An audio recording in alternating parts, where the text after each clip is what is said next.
بسم اللہ الرحمن الرحیم۔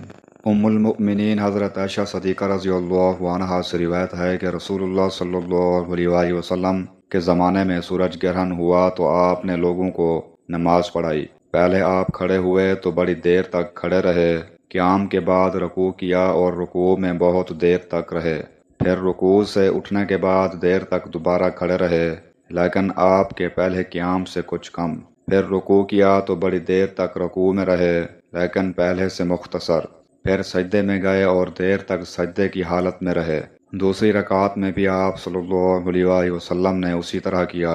جب آپ صلی اللہ علیہ وآلہ وسلم فارغ ہوئے تو گرہن کھل چکا تھا۔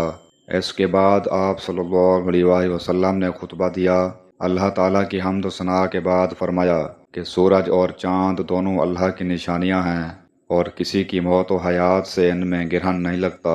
جب تم گرہن لگا ہوا دیکھو تو اللہ سے دعا کرو، تکبیر کہو اور نماز پڑھو اور صدقہ کرو۔ پھر آپ نے فرمایا، اے محمد صلی اللہ علیہ وآلہ وسلم کی امت کے لوگو، دیکھو اس بات پر اللہ تعالیٰ سے زیادہ غیرت اور کسی کو نہیں آتی کہ اس کا کوئی بندہ یا بندی زنا کرے۔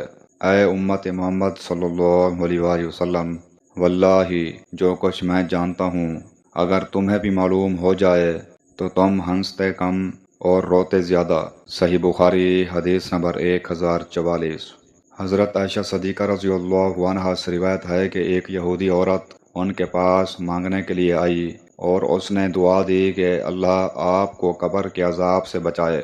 حضرت عائشہ رضی اللہ عنہا نے رسول اللہ صلی اللہ علیہ وآلہ وسلم سے پوچھا کہ کیا لوگوں کو قبر میں عذاب ہوگا؟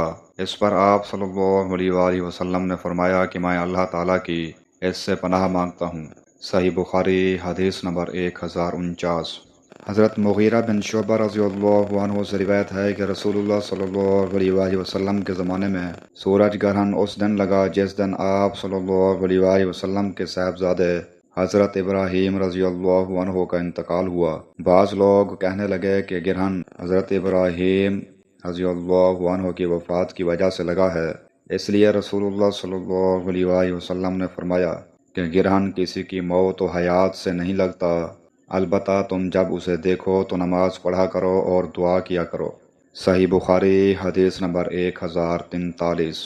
ابو مسعود عقبہ بن عامر انصاری صحابی رضی اللہ عنہ نے بیان کیا کہ رسول اللہ صلی اللہ علیہ وآلہ وسلم نے فرمایا، سورج اور چاند میں گرہن کسی کی موت کی وجہ سے نہیں لگتا، البتہ یہ دونوں اللہ تعالیٰ کی نشانیاں ہیں، اس لیے جب تم گرہن دیکھو تو نماز پڑھو۔ صحیح بخاری حدیث نمبر 1057۔